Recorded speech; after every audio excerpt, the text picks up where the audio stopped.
কখন কার মৃত্যু হয় রে ভাই কেউ বলার মতো নয়। ওই আজরাইল সব সময়ের জন্য প্রস্তুত হয়ে রয়েছে। আল্লাহ পাক রব্বুল আলামিনের হুকুম হওয়া মাত্রই তোমার দিলটাকে, তোমার দেহটাকে, ওই দেহ থেকে রূহ নামক জিনিসটাকে বের করে নিয়ে যাবে। এ যুবক, ও বৃদ্ধ বাবা, ও বাচ্চাদের মা, ওই মালিকের গোলামি ছেড়ে দিলে চলবে না। যেই মালিক আমাকে তার দাসত্বের জন্য পাঠাইলো, যেই মালিক তার গোলামির জন্য আমাকে বানাইলো। মুসলমান ইমানদার সাহাবায়ে কেরাম তাদের হালাত কেমন ছিল? তারাই যতই কষ্টেই থাকুক না কেন, যেভাবেই জীবন যাপন করুক না কেন, এক সেকেন্ডের জন্য সাহাবায়ে কেরামের হালাতটা হলো এমন, তারা যতই কষ্টে থাকুক না কেন মুসলমান, একটা সেকেন্ডের জন্য আমার মালিকের গোলামি ছেড়ে দেয় না। আল্লাহর গোলামি করার কারণে সাহাবায়ে কেরামের জিন্দেগির দিকে তাকাও। সাহাবায়ে কেরামের জিন্দেগিটা এমন না মুসলমান, সাহাবায়ে কেরাম নবীর তরিকায় চলার কারণে, নবীর সুন্নতের ইত্তেবা করার কারণে, আল্লাহর দাসত্ব পরিপূর্ণ আদায় করার কারণে আল্লাহ পাক রব্বুল আলামিন 10 জন সাহাবীকে দুনিয়ায় থাকা অবস্থায় জান্নাতের টিকিট দান করেছেন। কথা বলেন ঠিক কিনা? মুসলমান ইমানদার সাহাবায়ে কেরাম ছিলেন, তারাও মানুষ, আমরাও মানুষ। এ যুবক ভাই ও বৃদ্ধ বাবা, তারা দুনিয়ায় থাকা অবস্থায় আল্লাহ তাদেরকে জান্নাতের ঘোষণা দান করেছেন। কিন্তু কপাল পোড়া মুসলমান, আমাদের হালাতটা কি উপায়? আমাদের কি উপায় হবে? সাহাবায়ে কেরাম দুনিয়াতে থাকা অবস্থায় আল্লাহ তাআলা তাদেরকে জান্নাতের টিকিট দান করেছে রে মুসলমান। এ যুবক ভাই ও বৃদ্ধ বাবা, হযরত আলী আল্লাহর হুকুম পালন করেছে, আল্লাহর গোলামি করেছে। উসমান, আলী, আবু বকর তারা মালিকের দাসত্ব করেছে, তারা মালিকের হুকুম পালন করেছে। এমন একজন আল্লাহর পয়গম্বরের সাহাবী হযরত আব্দুল্লাহ আনসারী মালিকের এমন গোলামি করত, মালিকের দাসত্ব করত। এ যুবক ভাই ও বৃদ্ধ বাবা, ও পর্দার আড়ালের মা, আল্লাহর পয়গম্বরের কানে আওয়াজ, ও পয়গম্বর, আপনার সাহাবী আব্দুল্লাহ আনসারী, আপনার সাহাবী আব্দুল্লাহ আনসারী সবার পরে মসজিদে যায়, আবার সবার আগেই মসজিদ থেকে বের হয়ে যায়। আল্লাহর পয়গম্বরের কানে আওয়াজ, ও পয়গম্বর, আপনার সাহাবী আব্দুল্লাহ আনসারী সবার পরে মসজিদে প্রবেশ করে, আবার সবার আগেই মসজিদ থেকে বের হয়ে যায়। মায়ার নবী আমার সাহাবায়ে কেরামদেরকে বলে, রে সাহাবী, একটু জিকির করেন তো, লা ইলাহা, বাবা এদিকে তাকান, লা ইলাহা, লা ইলাহা,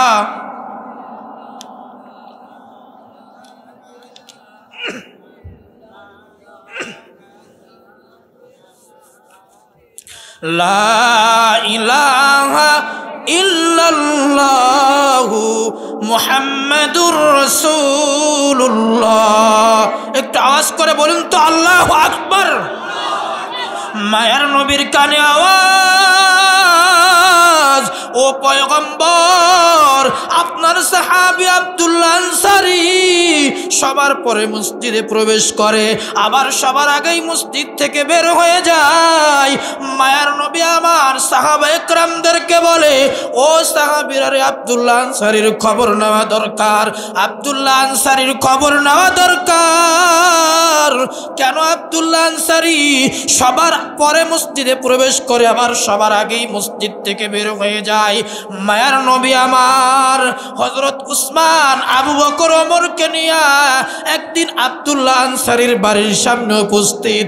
আব্দুল্লাহ আনসারীর বাড়ির সামনে যাইয়া আব্দুল্লাহ আনসারীকে সালাম দেয়। একবার সালাম দেওয়ার পর ঘর থেকে কোনো রকম কোনো আওয়াজ নাই, কোনো আওয়াজ নাই। মায়ের নবী আমার সাহাবীদেরকে বলে, ও সাহাবীরা রে, হয়তো আব্দুল্লাহ আনসারী কাজে ব্যস্ত, একটু অপেক্ষা করো, একটু অপেক্ষা করো। মুসলমান ইমানদার কিছুক্ষণ অপেক্ষা করার পর আবার যখন মায়ের নবী আবার সালাম জানাই, দ্বিতীয়বার সালাম দেওয়ার পরও ঘর থেকে কোনো আওয়াজ নাই, ঘর থেকে কোনো আওয়াজ নাই। আর একটু অপেক্ষা করলেন। মায়ের নবী আমার আবু বকরকে ডেকে বলে, রে আবু বকর, হয়তো আব্দুল্লাহ আনসারী কাজে ব্যস্ত, কাজে ব্যস্ত, কিন্তু আব্দুল্লাহ আনসারী কাজে ব্যস্ত নয়। এরপরে মায়ের নবী আমার তৃতীয়বার যখন আব্দুল্লাহ আনসারীর সালাম দেয়, ঘর থেকে কোনো আওয়াজ নাই, কোনো আওয়াজ নাই। তৃতীয়বার ডাক দেওয়ার পর ঘর থেকে যখন কোনো রকম কোনো আওয়াজ নাই, মায়ের নবী আমার আবু বকরকে ডেকে বলে, রে আবু বকর, আমি নবী আনসারীর ঘরে, আনসারীর দরজায় দাঁড়ায় কথা বলি, ডাকি, আমার মনে হয় আব্দুল্লাহ আনসারী বাড়িতে নাই, বাড়িতে নাই। আমি নবী আব্দুল্লাহ আনসারীর দরজায় যদি দাঁড়াইয়ে সালাম দেই, এরপরে আব্দুল্লাহ আনসারীর কানে যদি আওয়াজ যায়, আমার মনে হয় আবু বকর আব্দুল্লাহ আনসারী ঘরে থাকতে পারে না, ঘরে থাকতে পারে না, আব্দুল্লাহ আনসারী মনে হয় ঘরে নাই। এই বলিয়া তিনবার ডাক দেওয়ার পর মায়ের নবী আমার সাহাবীদেরকে নিয়া আবার বাড়ির দিকে রওনা হলেন, বাড়ির দিকে রওনা হলেন। ও নবীর উম্মতের দল, তিনবার ডাক দেওয়ার পর যখন আব্দুল্লাহ আনসারীর কোনো আওয়াজ নাই, এরপরে মায়ের নবী আমার পিছনের দিকে আসতেছেন, পিছনের দিকে আসতেছেন। হঠাৎ করে আব্দুল্লাহ আনসারী ঘর থেকে বের হয়ে পিছনে মায়ার নবীর পিছনে পিছনে যায় আর ডাকে, পয়গম্বর, ও পয়গম্বর, আমি আব্দুল্লাহ আনসারীর দরজায়, আপনি বলেন পয়গম্বর, বলেন আমি আব্দুল্লাহ আনসারীর দরজায় কেন বলেন? মুসলমান ইমানদার, ও যুবক ভাই, ও পদ্মার আড়ালের মা, আব্দুল্লাহ আনসারীকে ডাকিয়া মায়ার নবী আমার বলে, আব্দুল্লাহ আনসারী, তোমাকে একবার নয়, একবার নয়, একবার নয়, তিনবার তোমাকে ডাক দিলাম। ও আব্দুল্লাহ আনসারী, তিনবার তোমাকে ডাক দেওয়ার পর তুমি ঘর থেকে কোনো রকম কোনো আওয়াজ দেয় না। আব্দুল্লাহ আনসারী, তুমি কোথায় ছিলে বলো? মায়ার নবীকে ডাক দিয়ে বলে, আব্দুল্লাহ আনসারী, ও পয়গম্বর, আমি আব্দুল্লাহ আনসারী এতটাই গরিব, ও পয়গম্বর, আমি ঘরের মধ্যেই ছিলাম, আপনার আওয়াজ আমার কানে আসে, কিন্তু পয়গম্বর, আমি আব্দুল্লাহ আনসারী ঘর থেকে বের হওয়ার মতো কোনো সুযোগ নাই, কোনো রকম কোনো সুযোগ নাই। বলে, আব্দুল্লাহ আনসারী, বলো বলো, কেন তুমি ঘর থেকে বের হও না? আব্দুল্লাহ আনসারী চোখের পানি ছেড়ে কান্না করে আর বলে, পয়গম্বর, আমি ঘরের মধ্যে একটা গর্ত খুঁড়ে রাখছিলাম, ও পয়গম্বর, আমার ঘরে একটা মাত্র কাপড়, ওই একটা কাপড় পরিধান করিয়া, একটা কাপড় পরিধান করিয়া আমি মায়ের নবীর পিছনে জামাতে নামাজ পড়ার জন্য মসজিদে যাই। ও পয়গম্বর, তাড়াতাড়ি নামাজ শেষ করে আবার ঘরে ফেরার পর পয়গম্বর আমার ঘরের ভিতরে গর্তে করিয়া আমার বিবিকে লুকাইয়া রেখে আমি মসজিদে যাইতাম। ওই মসজিদ থেকে ফিরে আমার বিবিকে কাপড়টা খুলিয়া দিয়া পয়গম্বর আমি ওই গর্তের মধ্যে লুকাইয়া থাকি আর ওই কাপড়টা খুলিয়া বিবিকে দিই, বিবিরে যাও, ও বিবি নামাজের জন্য যাও। পয়গম্বর, আপনি যখন প্রথমবার আমাকে সালাম দেন, পয়গম্বর, বিবি আমার নামাজ আদায় করে। ও পয়গম্বর, আমি তো গর্তের মধ্যে উলঙ্গ অবস্থায় লুক লুকাইয়া। ও পয়গম্বর, আমি তো আপনার সামনে আসতে পারবো না, এই জন্য কোন রকম কোন আওয়াজ দেই না পয়গম্বর। পয়গম্বর দ্বিতীয়বার যখন আপনি সালাম দেন, তখনও আমার বিবি নামাজের অবস্থায় আমি কোন রকম কোন আওয়াজ দিতে পারি না। তৃতীয়বার যখন আপনি সালাম দেন পয়গম্বর, আমার বিবি নামাজের আখের বৈঠকে বৈশা, বিবি আমার সালাম ফেরানোর পর তাড়াহুড়া করে বিবিকে গর্তের মধ্যে লুকাইয়া, ও পয়গম্বর, আমার মায়ের নবী আমার দরজায়, আমি তাড়াতাড়ি করে ঘর থেকে বের হয়ে আসলাম। এ যুবকে পদ্মার আলালের মা, ও বৃদ্ধ বাবা, সাহাবায়ে কেরামদের হালাত কেমন? তারা যতই কষ্টে থাকুক না কেন, একটা সেকেন্ডের জন্য মালিকের ইবাদত ছেড়ে দেয় না, মালিকের গোলামি ছেড়ে দেয় না। এ যুবকে বৃদ্ধ বাবা, এ পদ্মার আলালের মা, ছেড়ে দাও। সাহাবায়ে কেরামদের হালাত কেমন রে মুসলমান? তারা যতই কষ্টে থাকুক না কেন, তারা কখনো এক সেকেন্ডের জন্য আমার মালিকের গোলামি ছেড়ে দেয় না। আব্দুল্লাহ আনসারীর কথা শুনে মায়ার নবী আমার চোখের পানি ছেড়ে কান্না করে আর বলে, হে আব্দুল্লাহ আনসারী, তোমার জীবনে এত কষ্ট, এরপরে তুমি একটা মুহূর্তের জন্য এক ওয়াক্ত নামাজও তুমি মসজিদ ছেড়ে দাও না, এক ওয়াক্ত নামাজও তুমি কাজা করো না। এ যুবক, এ পদ্মার মা, ও বৃদ্ধ বাবা, ও যুবক ভাই, আজ মসজিদের মিনার থেকে 5 বার আজানের ধ্বনি এসে তোমাকে ডাকে রে বাবা, তোমার কানে আওয়াজ যায় না, তুমি শুনতে পাও না। আজ আল্লাহ তাআলা সুস্থতার নিয়ামত দান করেছে, এমন সময় আসবে যেই মাজাটা আল্লাহ নিজ ইচ্ছায় ভাজানোর শক্তি দিয়ে রেখেছে, কখন জানি আল্লাহর হুকুম হয়ে যায়। এমনও মানুষ আছে, এ জমিনের উপরে এমন কিছু মানুষ আছে যে মানুষগুলো নিজের মাজাটা আর উপরের দিকে দাঁড় করাইতে পারে না, আছে না নাই?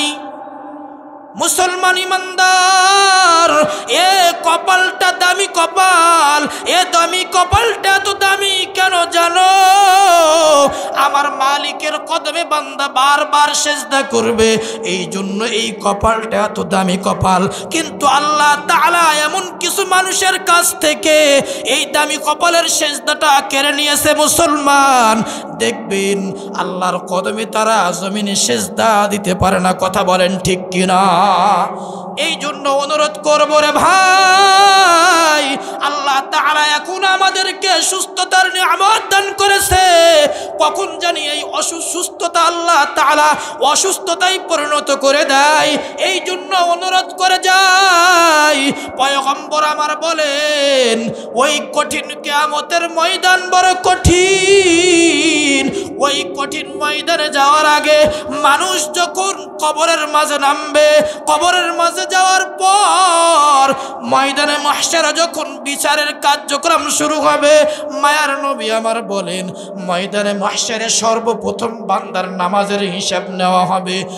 আর সাহাবায়ে কেরামের হালাত হলো এমন, ওই ময়দানে মাহশারে তো দূরের কথা, ওই কবরের টেনশন, কবরের পেরেশান, কবরের চিন্তা যখন সাহাবায়ে কেরামদের হইতো, মায়ার নবী আমার হাদিসের মধ্যে বর্ণনা করেন, কবর বড় কঠিন। ওই কবর হলো হাসরের ময়দানে যাওয়ার প্রথম ঘাটি। ওই ঘাটিতে যদি কেউ আটকে যায়, বড় কঠিন অবস্থা। যদি গুনাহগার কবরের মধ্যে নামানো হয়, ওই কবরের 2 পাশের মাটির চাপ এত কঠিন, ওই হযরত ইসরাফিল আলাইহিস সালাম সিংহায় ফুৎকার দেওয়ার আগ মুহূর্ত 70 থেকে 99টা সাপ বান্দাকে আঘাত করতে থাকবে, করতেই থাকবে, করতেই থাকবে। এই যুবক ভাই ও পদ্মার আড়ালের মা, এই জন্য আপনাদেরকে অনুরোধ করে বলবো, এখনো সময় আছে রে ভাই। আল্লাহ তাআলা সুস্থতার নিয়ামত দান করেছে, এ অসুস্থ হওয়ার আগে আগেই মালিকের গোলামি করো, নবীকে অনুসরণ অনুসরণ করো, নবীর মুহাব্বত দিলের মধ্যে লালন করো, নবীকে মুহাব্বত করো, নবীর সুন্নতের মালা গলায় লাগাও। আর যদি আল্লাহর গোলামি না করে কবরের মধ্যে যাও, ওই কবর বড় ভয়ঙ্কর জায়গা, ওই কবরের আযাব থেকে বাঁচা রক্ষা নাই। এই জন্য অনুরোধ করব ভাই, ওই নবীর মুহাব্বত ভালোবাসা অন্তরের মধ্যে লালন করো, আল্লাহর ইবাদত বন্দেগী করো। যদি আল্লাহর ইবাদত বন্দেগী ঠিক মতো করে যাও, আল্লাহ তাআলা নেককারদের কাতারে শামিল করে যদি দেয়, আল্লাহ বলে আমার বান্দাদেরকে আমি জাহান্নামে পাঠাইতে চাই না, কারণ আমি মানুষদেরকে বড় মায়া করে বানাইছি, মানুষকে আমি বড় মুহাব্বত করে বানাইছি, ভালোবেসে বানাইছি। এই মানুষদেরকে আল্লাহ তাআলা চাই না আমার বান্দারা জাহান্নামে যাক। এই জন্য মুসলমান আল্লাহ তাআলা চাই না তার বান্দাকে জাহান্নামে দিক। মানুষদেরকে আল্লাহ মায়া করে বানাইছে, মুহাব্বত করে বানাইছে, ভালোবেসে বানাইছে। হয়তো গুনাহ করছি, নামাজ পড়ি নাই, অনেক সময় চলে গেছে, নামাজ ছেড়ে দিয়েছি, এখনো সময় আছে, আসেন তওবা করে ফিরে আসেন। গুনাহ জর্জরিত জিন্দেগি, গুনাহ করেছি, আসেন এখনো সময় আছে। যদি মৃত্যুর আগ মুহূর্ত বান্দা একবার আল্লাহকে আল্লাহ বলে ডাক দেয় আর পিছনের গুনাহগুলোকে স্মরণ করে তওবা করে, আল্লাহ তাআলা বান্দাকে মাফ করিয়া, বান্দার গুনাহগুলো মাফ করিয়া নিষ্পাপ শিশুর মতো বানায়া দেয়। বলেন সুবহানাল্লাহ। ওয়াল ইনসা ইল্লা লিয়াবুদুন। সাদাকাল্লাহুল মাওলানাল আযীম ওয়া সাদাকা রাসূলুহুন নাবিয়ুল কারীম। ونحن على ذلك من الشاهدين والشاكرين والذاكرين والحمد لله رب العالمين। সকলেই মুহাব্বতের সাথে জবান খুলে নামাজের দুরূদ পড়ি।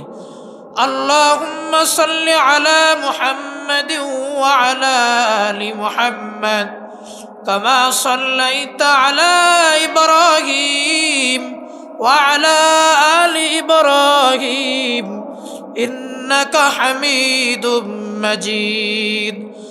اللهم بارك على محمد وعلى آل محمد كما باركت على إبراهيم وعلى آل إبراهيم إنك حميد مجيد. মুহতারাম হাজিরিন, প্রথমেই বলেছিলাম ভূমিকা নিব না। আচ্ছা বলুন তো,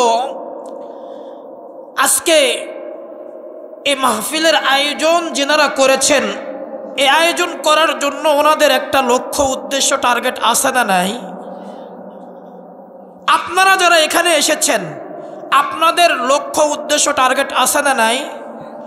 যেনারা এই ডেকোরেশন সাজাইছে, ডেকোরেটর যারা, তাদের কোনো লক্ষ্য, উদ্দেশ্য, টার্গেট আছে না নাই? আছে। এই যে ক্যামেরাম্যান যারা, ওনারা এখানে আসছে, ওনাদের কোনো লক্ষ্য, উদ্দেশ্য, টার্গেট আছে না নাই? আচ্ছা, দুনিয়াতে আল্লাহ তাআলা দুই শ্রেণীর মানুষ ব্যতীত এ পৃথিবীতে যত মানুষকে আল্লাহ তাআলা তৈরি করেছেন, সৃষ্টি করেছেন, কেবলমাত্র দুই শ্রেণীর মানুষ আছে যাদের কাজের কোনো লক্ষ্য, উদ্দেশ্য, টার্গেট নাই। কয় শ্রেণীর মানুষ? সবাই শুনতেছেন?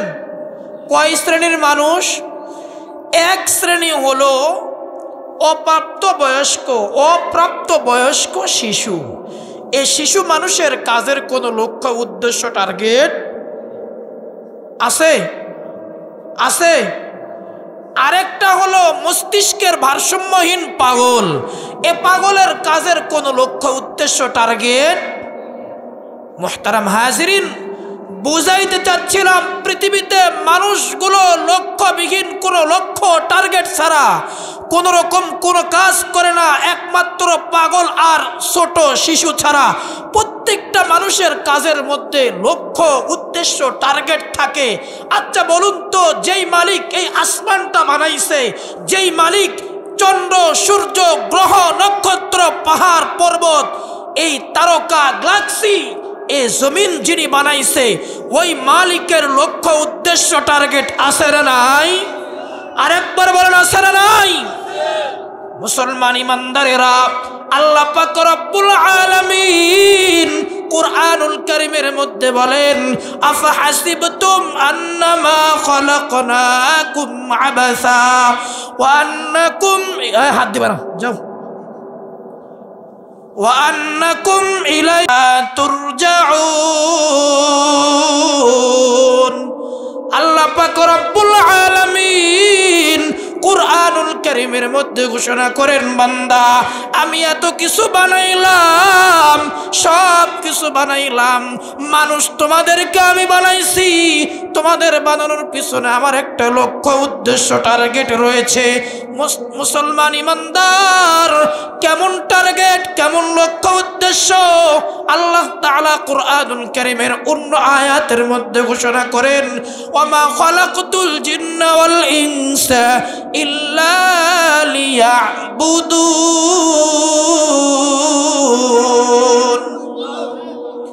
আল্লাহ পাক রব্বুল আলামিন কুরআনুল কারীমের মধ্যে ঘোষণা করেন, আমি আল্লাহ তোমাদেরকে অনর্থক বানাই নাই, অযথাই বানাই নাই, অযথাই বানাই নাই।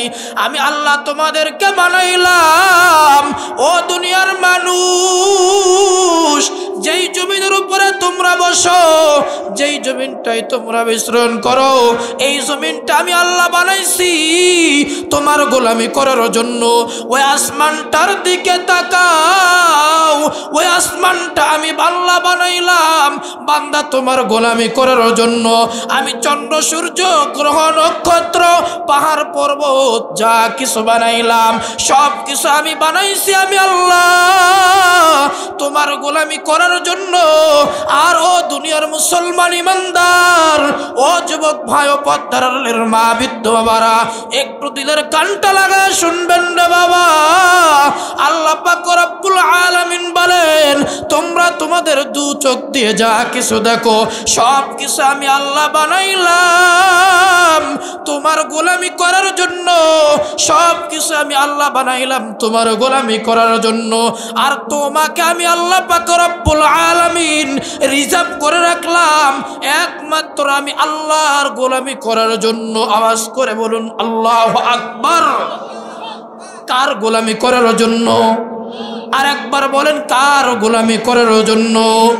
ও কপাল পোড়া মুসলমান, যেই মালিক আমাদেরকে তার দাসত্বের জন্য বানাইলো, যেই মালিক আমাদেরকে তার গোলামির জন্য বানাইলো, এ দুনিয়ার মুসলমান ইমানদার, আজ দুনিয়া দুনিয়া করতে দুনিয়ার মহব্বতে পড়িয়া, বিবি বাচ্চার মহব্বতে পড়িয়া, ওই মালিক যে তার গোলামির জন্য আমাকে দুনিয়ায় পাঠাইলো, ওই মালিকের গোলামি আমরা ছেড়ে দিলাম, ওই মালিকের দাসত্ব আমরা ছেড়ে দিলাম। এ যুবক ভাই ও বৃদ্ধ বাবা ও পর্দারের মা, কখন জানি ওই কবরের ডাক এসে যায়। এ যুবক, কার কখন ডাক আসে রে ভাই বলা যাবে না, বলা যাবে না। কখন জানি কার মৃত্যু হয়ে যায়। গতকালকে রাস্তার খবর শুনলাম নওগাঁ টু রাজশাহী রোডে 2 জন নিহত। আজকের খবর বিকালে শুনলাম, সন্ধ্যার পরে আমার কাছে ফোন, 2 জন নয়, গতকালকে 2 জন, আজকে হলো 3 জন। কয়জন? আজকে 3 জন।